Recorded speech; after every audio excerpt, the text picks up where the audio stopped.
It's good to see everybody at Lifehouse, and I always want to welcome all of you that attend every week, are faithful to Lifehouse Church, and any guests that are here.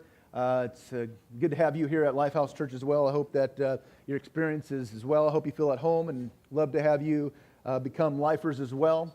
And anybody that's watching online, I just want to welcome you to Lifehouse Church as well. Okay, well, let's begin today.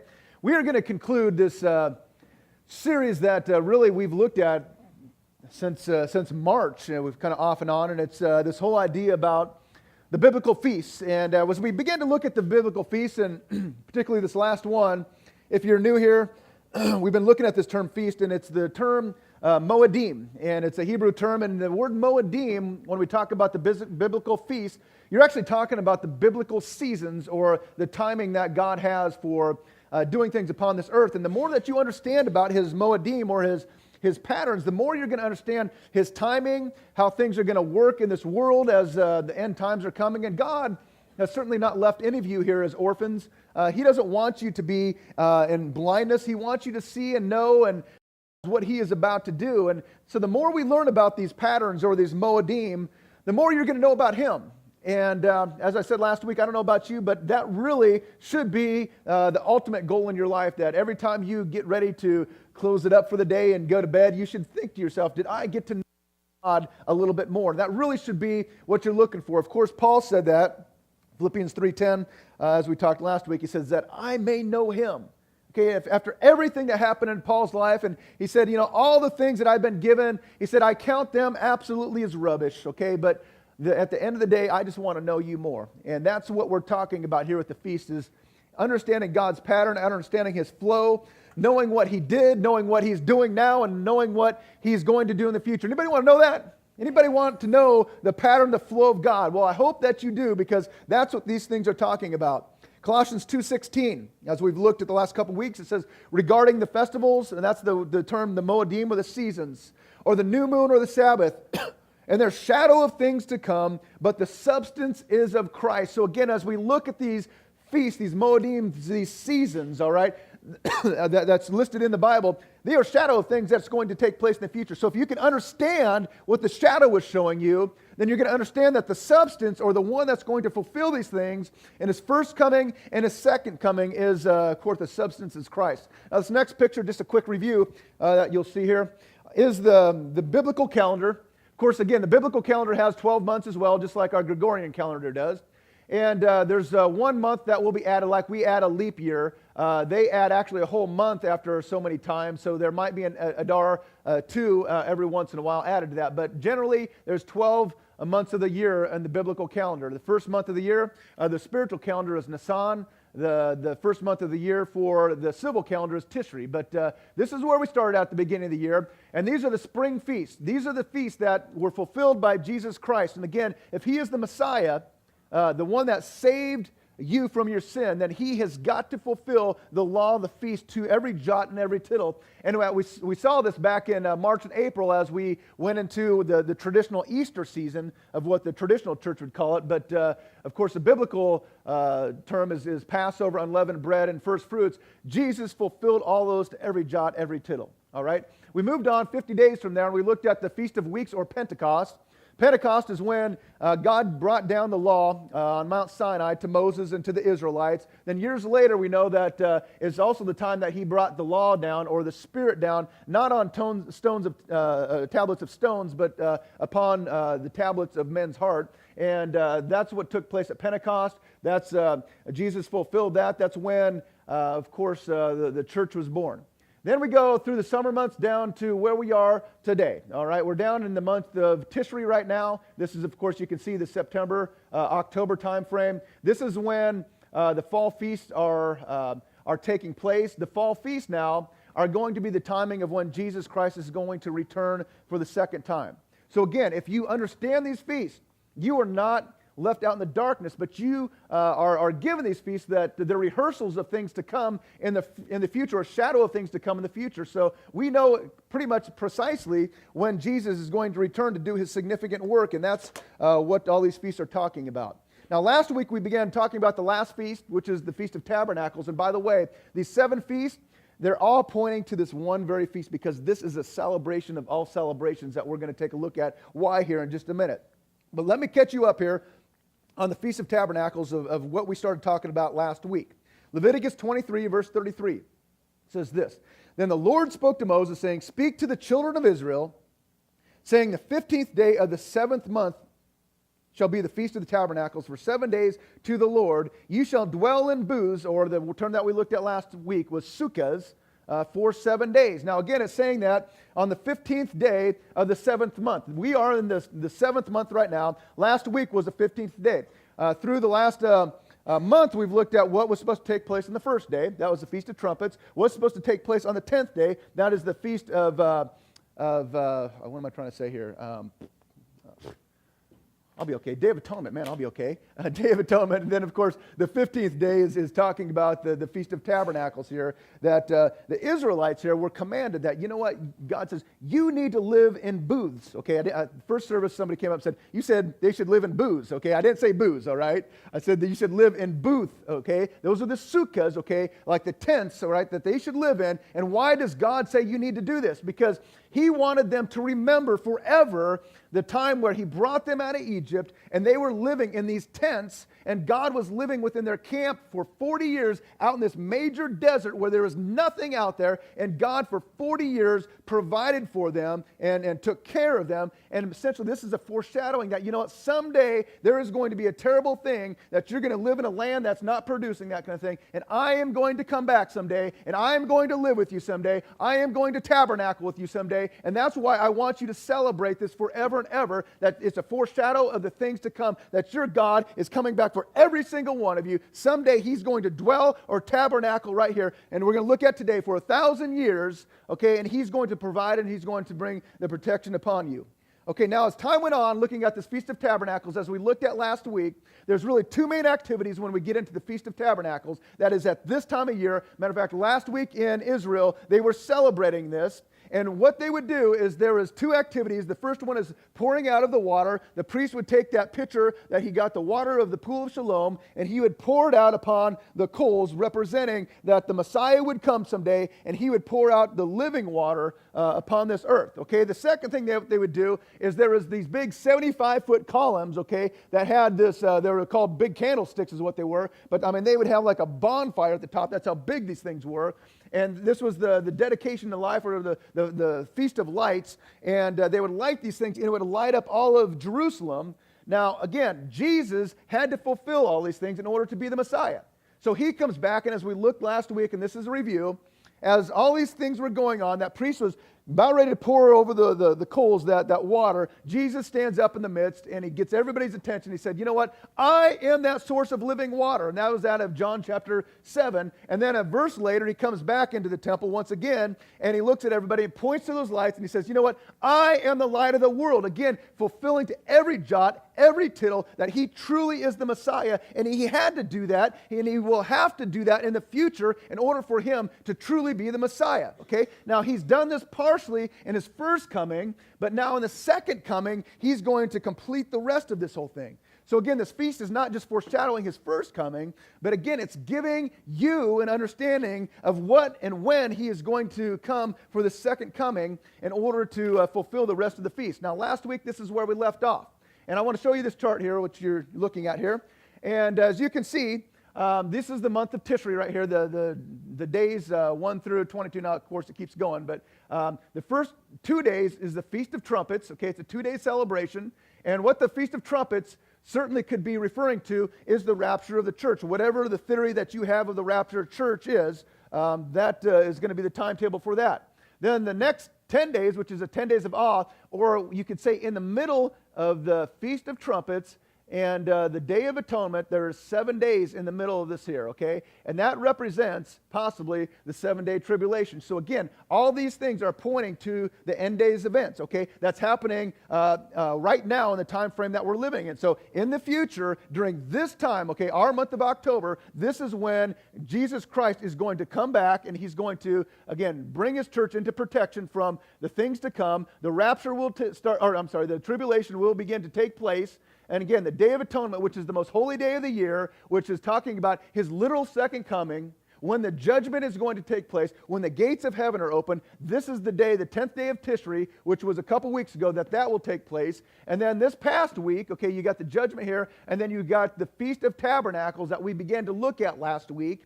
And these are the 4 fall feasts, or the 3 fall feasts that we take a look at. Again, showing you, okay, when these things are going to take place, okay, so you're not in the dark.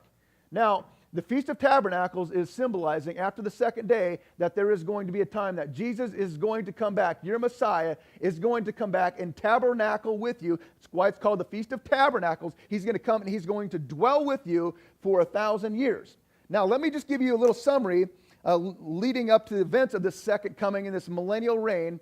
And again, I don't want you to get confused between when we talk about the rapture, okay, of the church and the second coming of the church, all right? God, during the rapture, is going to take his people possibly out of this tribulation, okay, in order to protect his bride of Christ, okay? Now, everybody's got maybe a little different view on when the rapture is going to take place. Some people think that it's going to take place before the tribulation begins. Some people believe that the bride of Christ will go through some of the tribulation and they'll be taken out in the mid part of the tribulation. Some people believe that the church will go completely through the tribulation, but when that day of trumpet comes, okay, and you hear that trumpet, it will be your call to come back to Jerusalem. So I don't know what your theory is, and I'm not looking for what your theory is, and I'm not trying to give you a theory, but what I want you to also understand about talking about the rapture and some of these things is you've got to understand that these things are interpretations right now, okay? Because the fact is this, people can come and say, I know exactly that this is how it's going to happen, and it hasn't happened yet, so we don't know exactly. We can have a pretty good idea, but what I want you to see here, that the church needs to make sure that we don't do,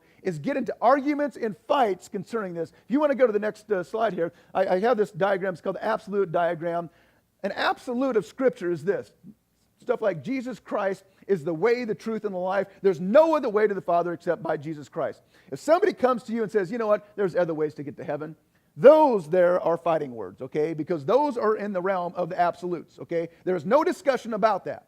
Now, the further we go out in this concentric circle here, the more and more you can kind of go, I don't know about that, okay? And we can get together and we can talk about these things. And we can say, Travis, I know that you're believing pre-trib or whatever. I'm not sure what you believe in, but but I believe in it's mid-trib, and we can give each other ideas about what we think and everything. But again, it goes back to it's an interpretation or it's a deduction. It's not an absolute. So me and Travis don't have to get out the boxing gloves and go outside and fight over this, okay? We can get together, we can talk about this thing. At the end of the day, I can go, well, you can think you're right, but you're really wrong, and we can walk away and that kind of thing. And it's your right to believe what you believe, even though it's wrong. We can walk away and joke about that kind of thing, okay? But again, that's what we're looking at when we get into some of these end times discussions like the rapture of the church, all right? Now, what I do want to get into today, though, is talking about this whole second coming of Christ and this millennial period, because again, this is what the Feast of Tabernacles is referring to. This is how it's all crescendoing here, of all these feasts are coming together, and it's talking about this one time when Christ comes back and he, again, will tabernacle with us. Now, second coming of Christ, what it's doing, it's flowing in to the seventh prophetic day. Now, what do I mean by that? I want to try to slow down as much so you can grasp this, because when you start talking about prophetic days and weeks and all that kind of stuff, it can become confusing. When we're talking about a prophetic day, what we're talking about is right now we are in year 7,000 of history. Okay, so there's been 6,000 years up to this point that since God created this world, all right, and God's formula for completion and for the day of rest is 6 days He created this world. The seventh day He rested. All right, that's the pattern of creation. That's a pattern of God. All right, now when He rested on the seventh day, does that mean our God was tired? Said, you know what, I need to go take a nap. Okay, it's been a lot of work. I need to go lay down. Is that what it means? I'll help you with the hard ones. That's not what it means, okay?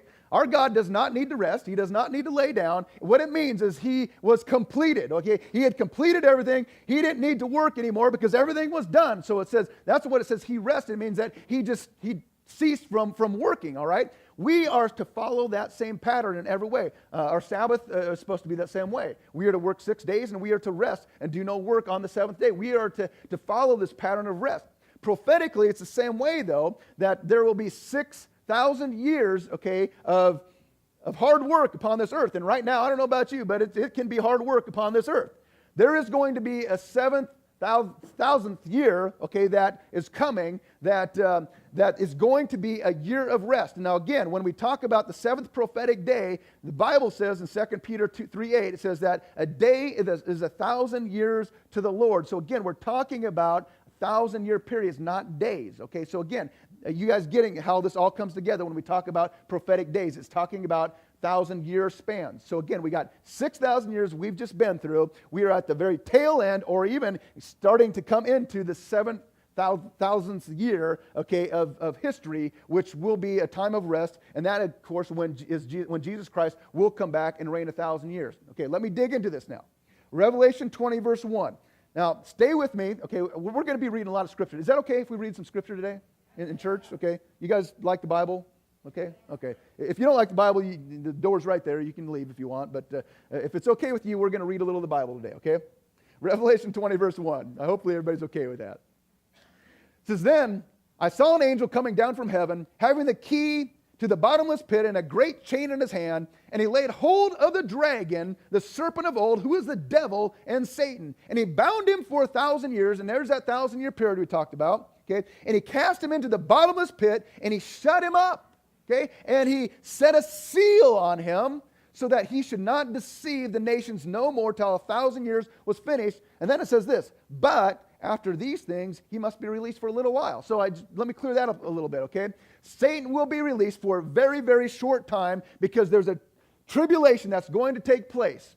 And during this tribulation, there is going to be some survivors of the tribulation, okay, that still believe in Jesus Christ. And he's going to be released for a little while to see exactly who is committed to Jesus Christ at that time, all right? So again, I'll get into this in just a little bit more in a minute here. Let me move on, though. In verse 7, it says, "Now when the 1,000 years have expired, Satan will be released from his prison, and he will go out to the nations, which are the four corners of the earth, Gog and Magog, to gather together to battle, whose number is the sands of the sea," which is amazing, okay, because Jesus will be reigning upon this earth, okay, and despite him being on this earth, there is still going to be mortals upon this earth that are going to choose to turn against him. And it says that there isn't just a few, but there's a lot of them that are going to turn against him. Okay, and that's where Satan's going to come in and deceive at the end of the time. And again, we've got this battle that we see going on here. It's called the Battle of Gog and Magog. In verse 9, it says, "Then they went on the breadth of the earth and surrounded the camp of the saints and the beloved city." So again, these armies from Gog and Magog, which are coming probably from the Russia area, will come and they will surround the city of Jerusalem, thinking that they're going to overtake God himself. Okay? And that's just the pridefulness of man, that we still think when Jesus is here a second time that man thinks that he's going to be able to overcome. So they surround the holy city Jerusalem, where Jesus is at and all of the saints are at. They think they're going to overcome, and then this is what takes place. It said, "And a fire came down from God out of heaven and devoured them." And in verse 10 it says, "Then the devil," okay, and I'm pointing finger up for number one, okay, because there's going to be a false trinity right here. "The devil who deceived them was cast into the lake of fire and brimstone, where the beast," there's number two, "and the false prophet are, and they will be tormented day and night forever and ever." So again, we've got a false trinity here. We've got Satan himself, okay, which is the dragon or the devil. We've got the beast, and we've got the false prophet. And I'll identify who they are in just a moment here.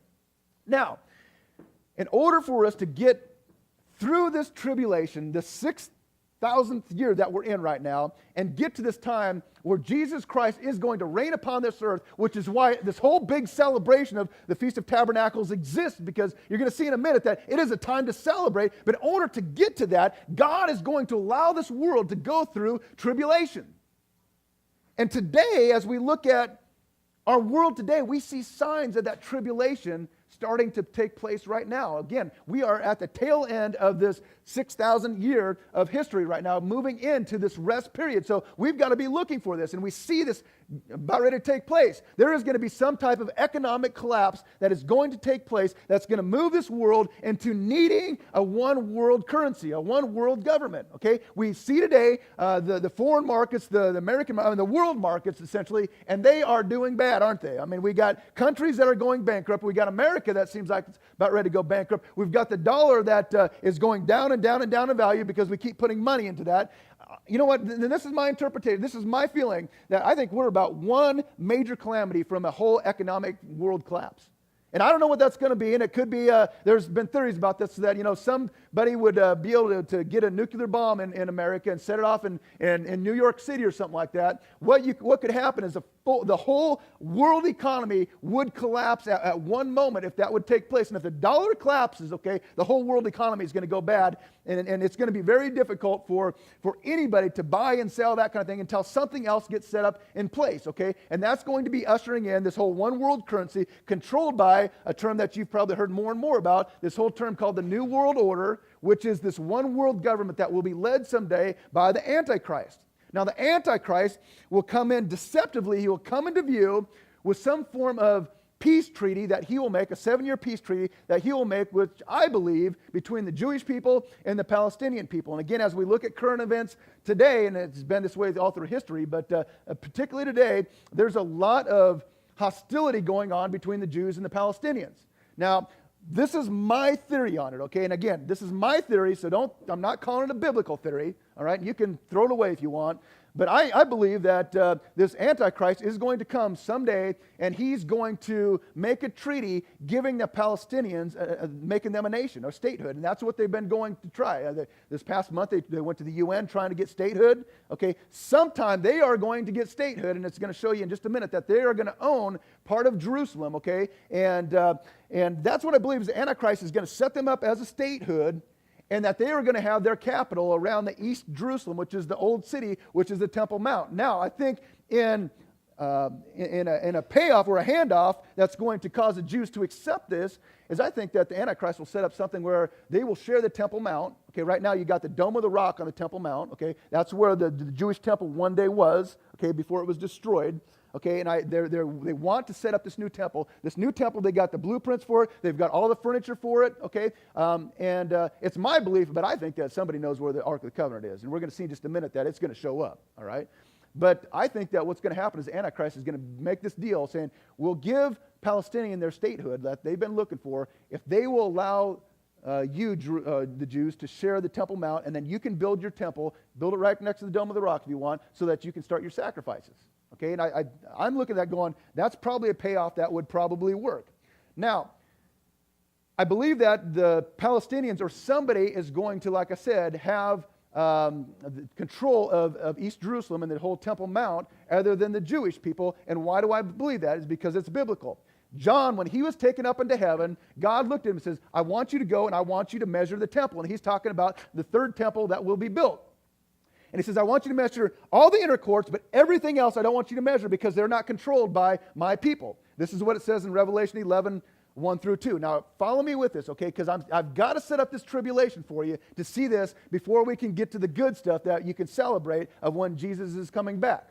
Revelation 11:1 says, the rise and the measure of the temple of God, the altar and those who worship there. Okay, this is what he's to measure. But leave out the court which is outside the temple and do not measure it, for it has been given to the Gentiles. So again, the Jewish people, they essentially control all of East Jerusalem, okay? They do allow the Palestinians to control some of the Temple Mount right now. But again, it's saying right here that something is going to be given, okay? This whole outside temple is going to be given to the Gentiles, okay? So this is coming in the near future. And they will tread the holy city underfoot for 42 months. Now, what's the 42 months talking about? The tribulation period is going to last 7 years, okay? But it's broken up into two sections. It's broken up in 3.5 years and 3.5 years. 42 months is talking about half the tribulation period. In this context, it's actually talking about the second half of the tribulation period. Okay, now we also see in Daniel 9, this whole context here about the Antichrist setting up this peace treaty. Take a look at this. 9:27, it says, then he, the Antichrist, shall confirm a covenant with many for 1 week. Now again, follow me because it's talking prophetically here, okay? Prophetic week is not talking about 7 days, it's talking about years. So every day is a year. So it's talking, when we're talking about a prophetic week, it's talking about 7 years. Of course, there's 7 days in a week. When we add this up prophetically, it's a 7-year process. But it says, but in the middle of the week, which would be at the 3.5-year mark, it says, he, talking about the Antichrist, shall bring an end to the sacrificing and the offering. Okay, so what we have here is somehow the Jewish people are sacrificing again. Now again, this is coming up pretty soon, okay? So somehow that temple has got to get built. And the interesting thing is that, again, like I said, that the temple institute that has made all the furniture and everything, they got the blueprints for the temple already, said it will take 3.5 years to build the temple. So this is my feeling, that as he makes this, the Antichrist makes this treaty, he's going to say, okay, take your blueprints, go build the temple up there, which is going to take 3.5 years. That's going to take us right down to this thing that I'm going to read right now. It says, and on the wings of the abomination shall be one who makes desolate. What in the world does that mean? Okay, it means this. The Antichrist will make this treaty, okay, the 7-year treaty with Israel and with the Palestinians, saying, go build your temple. And in the back of his mind, he's saying, you know what, I'm going to tell them to build a temple for their sacrifice, but that's not why I'm building it. Okay, he knows that they're building it for him, is what he's thinking. They don't know that. They think they're building it because they're going to start sacrificing again. 3.5 years later, after they get that temple built, after they begin to do this initial sacrificing, it says that what happens is the Antichrist is going to go there and he's going to say, stop! Don't bring one more bull into this thing, okay? Matter of fact, guards, take all the Jewish people, all the priests out of here, okay?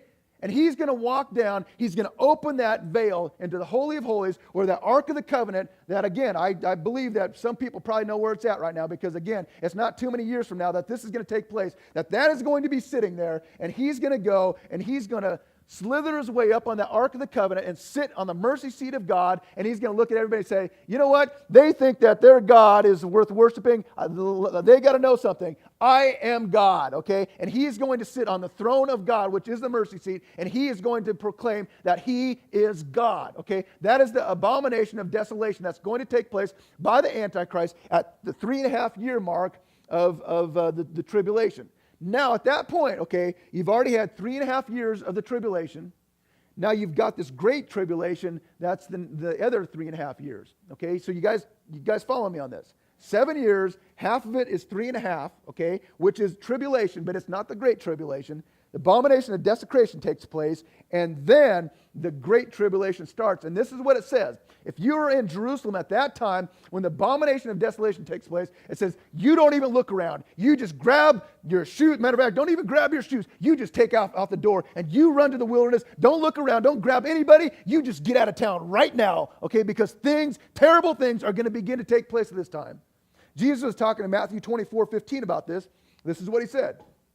Therefore, when you see the abomination of desolation spoken by Daniel the prophet that I just read to you, standing in the holy place, whoever reads, let him understand. Then let those who are in Judea, okay, and that Judea is the area of where Jerusalem's at, let them flee to the mountains, okay? So get out of Dallas, basically. You go find a mountain. You go find a cave. You hide in it, okay? Because terrible, terrible things are about ready to come upon the earth.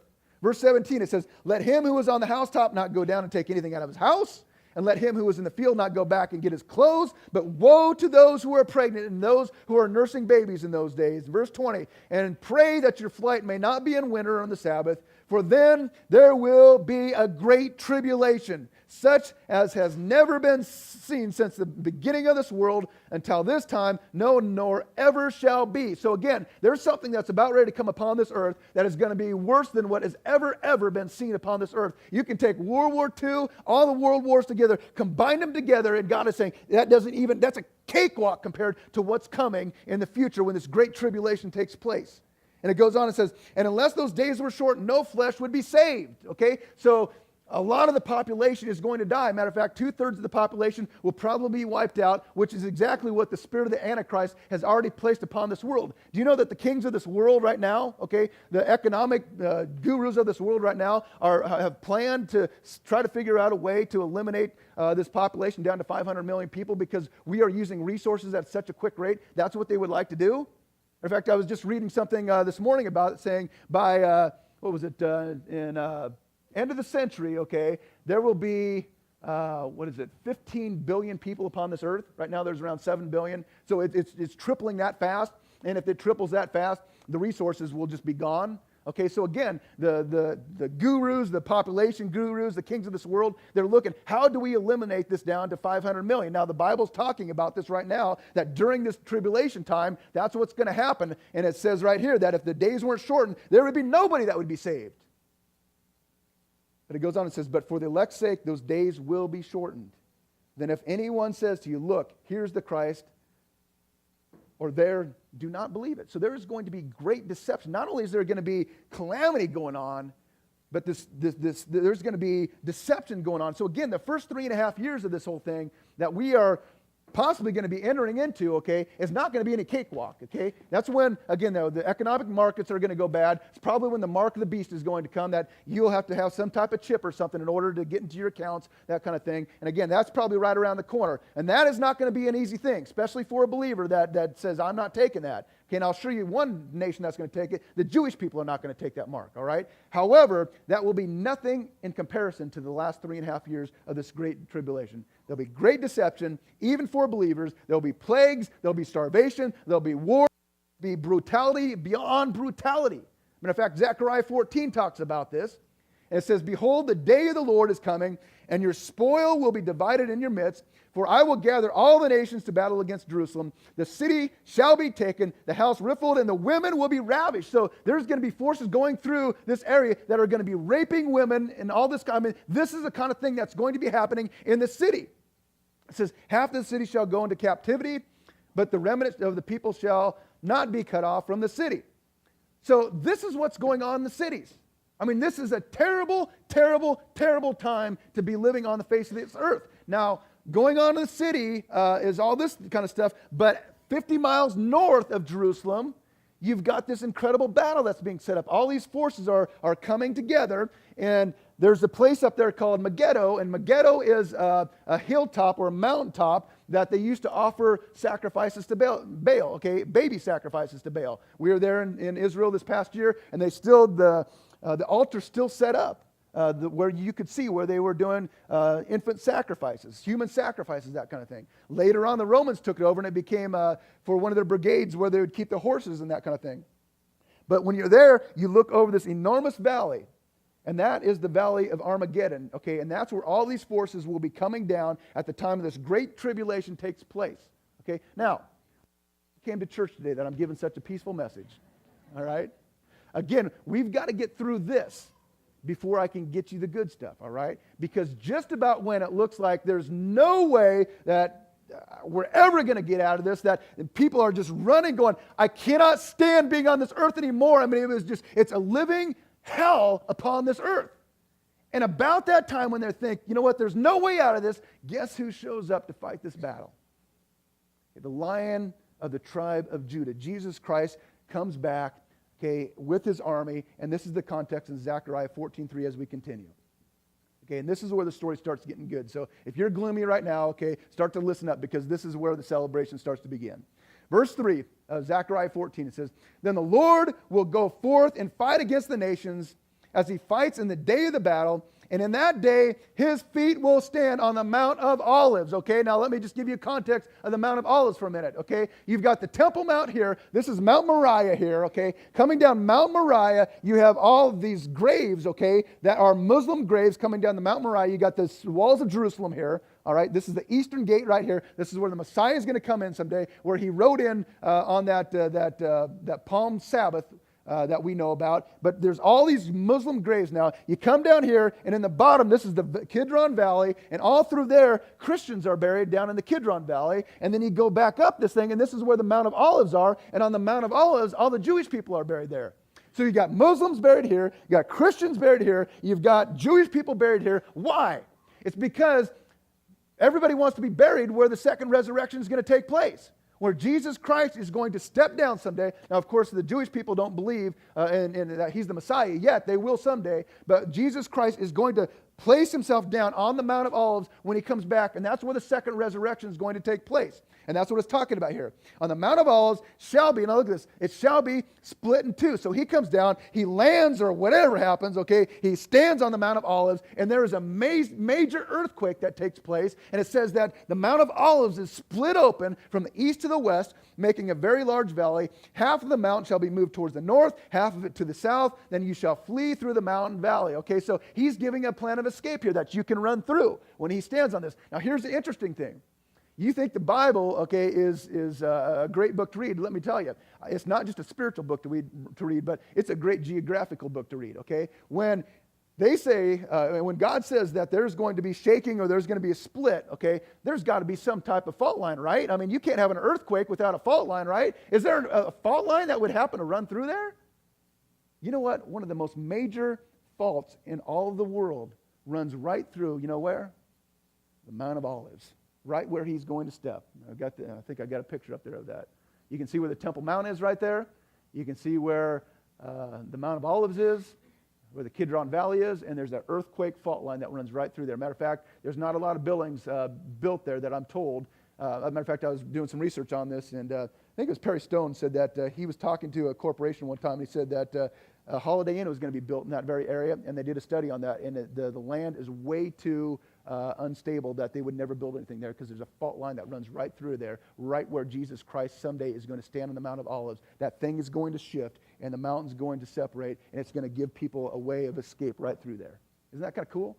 The Bible is true. I would tell you what, when you read the Bible, okay, I mean, you can replace your geography books and everything because the Bible gives you the exact facts of history, geography, everything, everything. The Bible is true, okay? We need to read that and understand this. Okay, now, here comes the part of this whole celebration, okay, surrounding this Feast of Tabernacles. As I said last week, this feast is like a celebration of all celebrations. It's a 7-day feast. The Jewish people nowadays, I mean, it is a crazy feast that's taking place. And the reason why the 7-day celebration takes place is because they understand this. They understand with no shadow of a doubt that there's going to be a Messiah that is going to return, okay, despite all the tribulation that's coming. He will return someday, okay, and he will dwell or tabernacle with his people for 1,000 years. They know this. They celebrate this. This is what this whole idea, this Feast of Tabernacles is about. This is what all these biblical feasts is about. It's all crescendoing to this very moment when the Messiah steps down and brings the second resurrection back. Now, after all these horrific events I just explained to you, all this death, all this destruction that is done through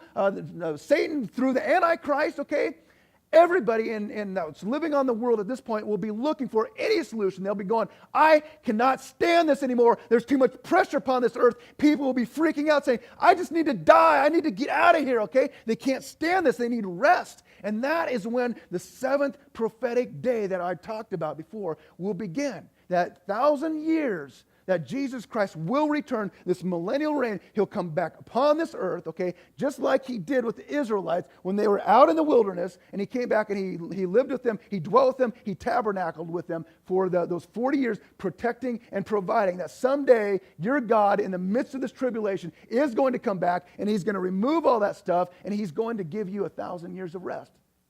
All right? Now, I don't know if anybody's real excited about that, but I am, okay? Particularly when you look at the backdrop of what's happening in the tribulation. Revelation 19, verse 11 talks about this. It says, Now, I saw heaven open, and behold, a white horse, and he who sat on him was called Faithful and True in righteousness, and in his righteousness he judges and makes war. His eyes were like flames of fire. Okay, get the visual of what's going on with Jesus. Now, he is in his glorified state right now, okay? His face obviously is like fire coming down. It says, and on his head were many crowns, okay? He probably had crowns on his head because that's signifying that he is the ruler over this whole world. Every continent over this world, he's going to have a crown for. It goes on here and says he has a name written that nobody knows himself. He was clothed with a robe dipped in blood. So he's getting on this white horse, okay, up in heaven. He dips his robe in blood, throws it around him, says, okay, let's go. I'm going to make war against this beast that's upon the earth right now. Let's go get him, okay? And he gets on his white horse, and he gets his army together. And he goes on and says, and his armies in heaven, clothed in fine linen white and clean, followed him on white horses. Who is that? It's probably, and again, this is interpretation, all right? But it's probably his saints that were taken in the rapture. Hopefully us. Now, again, I don't know your interpretation of the rapture, but man, I'm hoping that that's who it is, okay? There's nothing more that I'd love to do is be on a white horse riding down with Jesus to take care of the devil. All right? But that's what he's talking about here. And he says, now, out of his mouth goes a sharp sword. What exactly does that mean? Does that mean he's got it like he's puking up a sword? No. He's speaking his word, okay, to the nations. And as he speaks his word, people are looking up going, uh-oh, The Bible's true. Here he comes, all right? All those lunatic Christians for years have been saying this that we've disregarded. Here he comes. He's speaking his word. Everybody run for the mountains. And they can't get away. So again, now out of his mouth goes a sharp sword. And with it, he should strike the nations, and he himself will rule with a rod of iron. He himself treads the winepress of the fierceness and the wrath of the Almighty. And he has his robe, and on his thigh a name written, King of Kings, Lord of Lords. I mean, get the picture of what's taking place. This Jesus, this Messiah is coming back. His eyes are burning, okay? He's speaking this word, and it's like a thundering going on. And the people of the world see him coming back. He's got this robe around him that's dripping blood, and man, he's all tatted up, man. He's got this tattoo on his leg saying, King of Kings, Lord of Lords. I mean, it's not like he's coming back as a lamb this time. He is coming back as a lion, and he's going to scare the nations to death when he comes back. The Messiah, Jesus Christ, he will return to this earth. And again, it's going to happen on a day of the Feast of Tabernacles that is this time of year. So again, every time that we see this taking place this time of year, we should remember this story of when he's going to be coming back to live with us for 1,000 years. Now, what initial things are going to happen when this takes place? Number one, the beast and the false prophet, they're going to be removed. Who's the beast? The beast is the Antichrist. He's the one representing this one world government that's making this tribulation take place. The second thing is the false prophet. Who is the false prophet? The false prophet is going to be some religious leader that's going to come upon this earth, and he's going to unite all the religions together. Do you know what would have to happen probably to unite the religions together? To unite Christianity, or you can even say the universal church, which is Catholicism. That's what Catholicism means, or Catholic means, universal, okay? To unite that with the Muslim faith, you know essentially what would have to happen? The only thing we'd really have to do is to give up Jesus Christ as being the deity. See, the Muslim faith, they believe in Jesus Christ. They believe he's a great prophet. Matter of fact, they believe that he is the Messiah that will come back for the second coming. Okay? Or the prophet that's coming back for the second coming, let me say that, all right?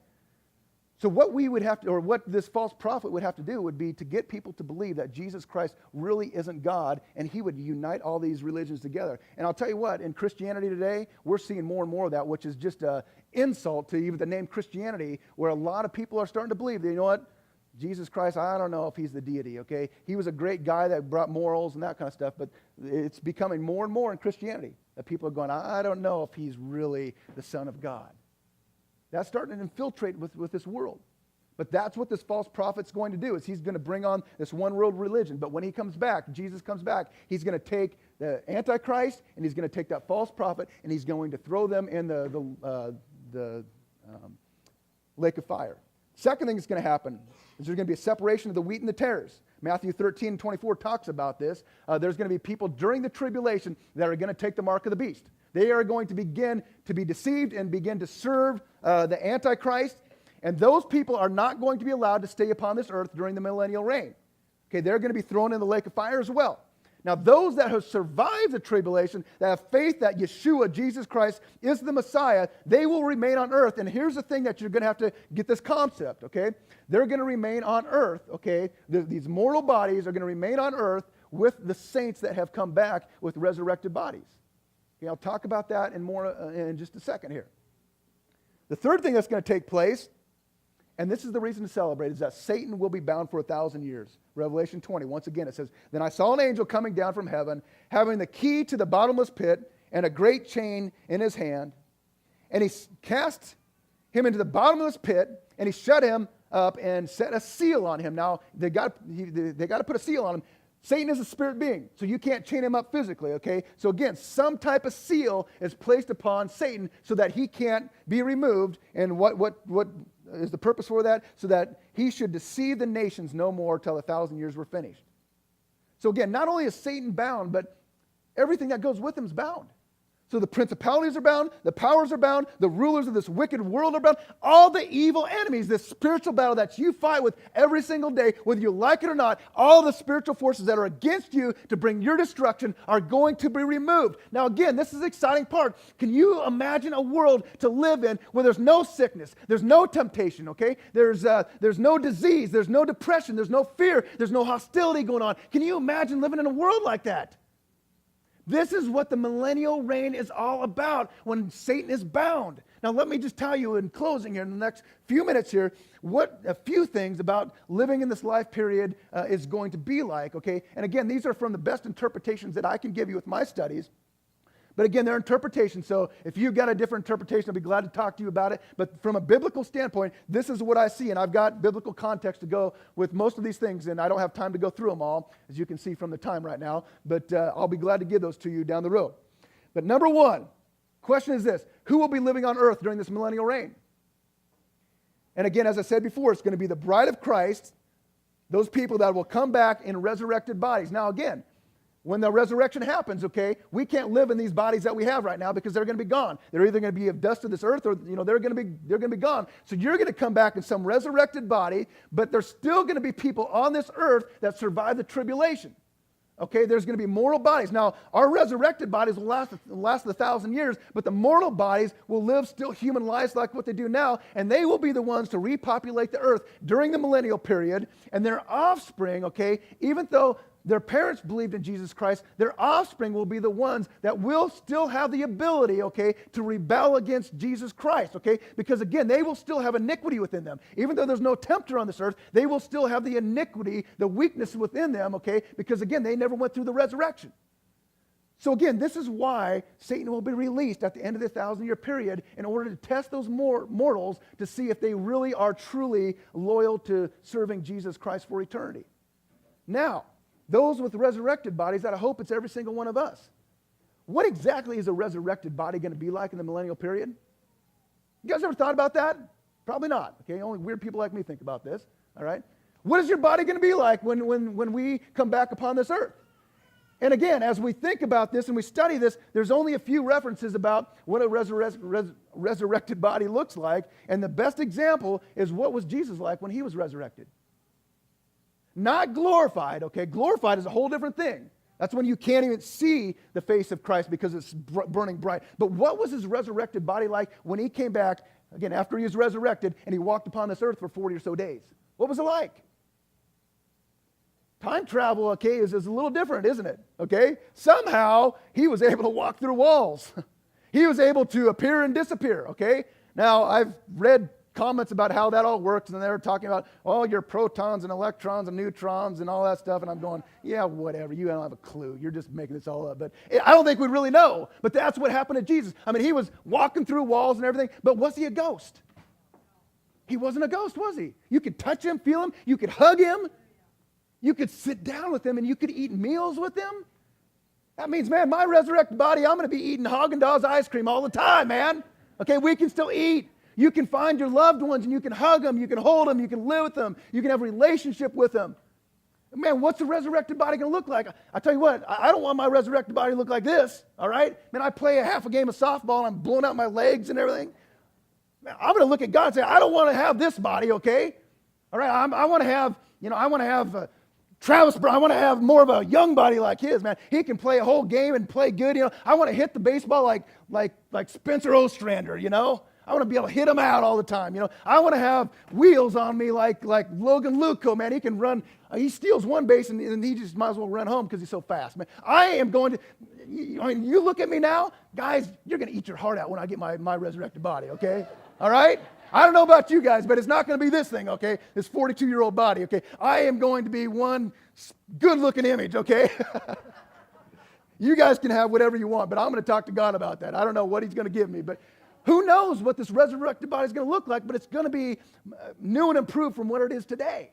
All right? Number two is that Jesus is going to rule over all the earth. His throne room is going to be set up in Jerusalem. And here's the deal. The nations will travel for sure once a year to go and celebrate him. You know when? During the Feast of Tabernacles, which is right now. And that's why I said, you might as well learn this this Feast of Tabernacles, you're going to be doing it for all eternity. It says this in Zechariah 14:16. And it shall come to pass that everyone who is left of all the nations which came against Jerusalem shall go up from year to year to worship the King, the Lord of hosts, and to keep what? The Feast of Tabernacles.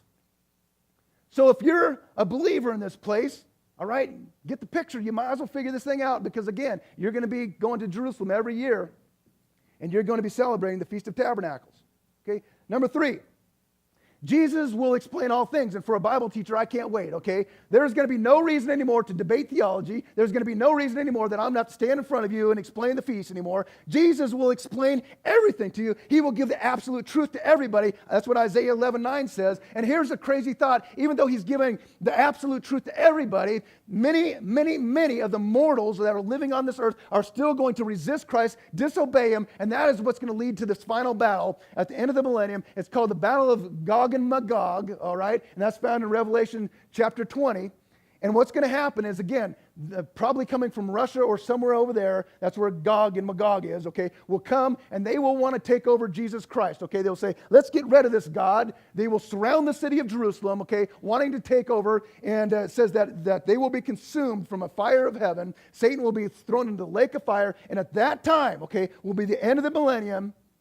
And that will be the time that the great white throne judgment will take place, that everybody will stand before God. He will judge you, okay, giving you a reward or giving you the opposite of a reward. And that's, unfortunately, that you will not find your way into the gates of heaven.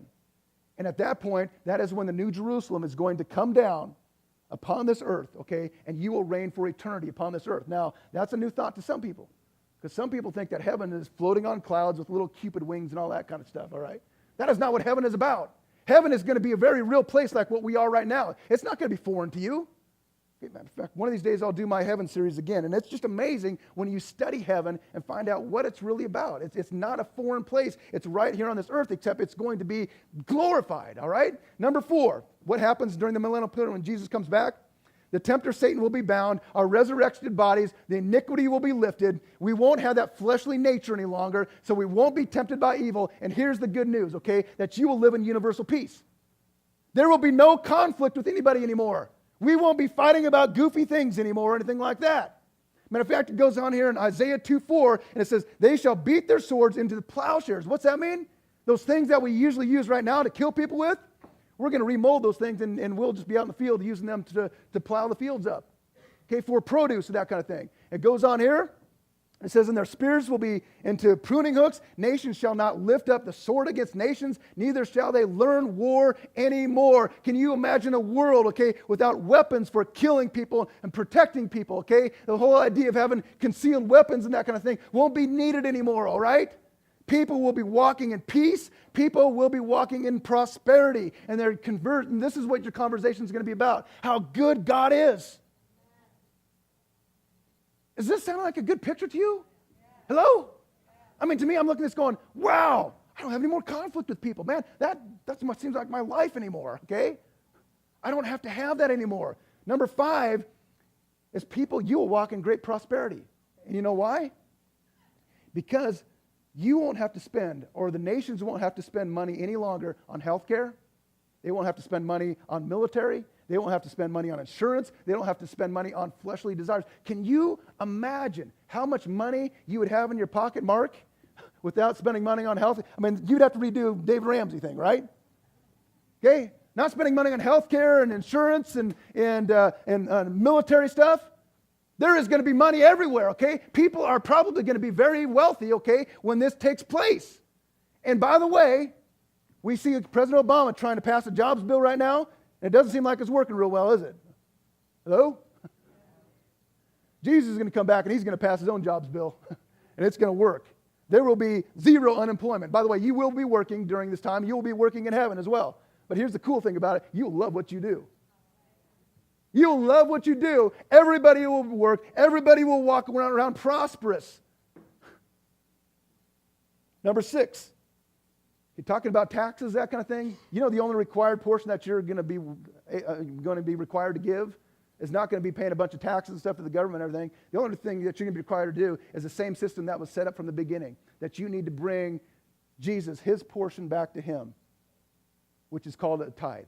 okay? 10% tithe. It's a first portion of what you own, okay? You'll still probably bring that back to him. Do you know this, church? If everybody would tithe in this world like you're called to do as biblical people, okay? Do you know that there would be no need for governments? The church would be so wealthy that we would take care of health care. We would take care of insurance. We would take care of everything that the government does. That's what God had in mind. But it's only because nobody wants to give back to God what his portion is that we've got to have governments and all this kind of stuff. And this time, though, this theocracy with Jesus Christ, everybody will bring back what is rightfully Jesus, okay? And there won't be need for all the taxes and that kind of stuff that we have right now. That will be the required portion that you will give. Number 7, and I'm moving quick here. Where are you going to live at during the millennial? Where are you going to live? Again, get the picture. It's going to be very similar to what it is like right now. Okay, the land isn't going to change. Matter of fact, you can come back and you might want to come back and live in Nebraska. You might want to live in Hastings. Now, I don't know if your house is going to be here. That's going to be a long time, and I don't know if there'll be war, that kind of thing. But you know what? I don't know if I want to live in Hastings. I can think of a lot of nicer places, man, with beachfront property that I might want to check out, okay? Now, again, I'm not saying trying to knock Hastings or whatever little town you're from or whatever, but I don't know. I might just try somewhere out in Hawaii or somewhere like that. We'll see. Talking about the land, okay, verse number 8, okay, the land will be mostly restored. What do I mean by that? Isaiah 35 says this: the wilderness and the wasteland shall be glad for them, and the desert shall rejoice and blossom as a rose, and it shall blossom abundantly and rejoice, okay? Meaning this, that the deserts, okay, even the wastelands, the deserts, they are going to produce. Okay, they're going to be beautiful. They're going to be fruitful. So who knows? Maybe you'll want to have some property on the Sahara Desert. I don't know. But the land is going to be mostly redone, okay, with the exception of this. Babylon will probably not be redone, whereas Iraq and Iran right now, because of the apostasy that has been taking place there. That will be redone, though, when the New Jerusalem comes down and God redoes this whole world.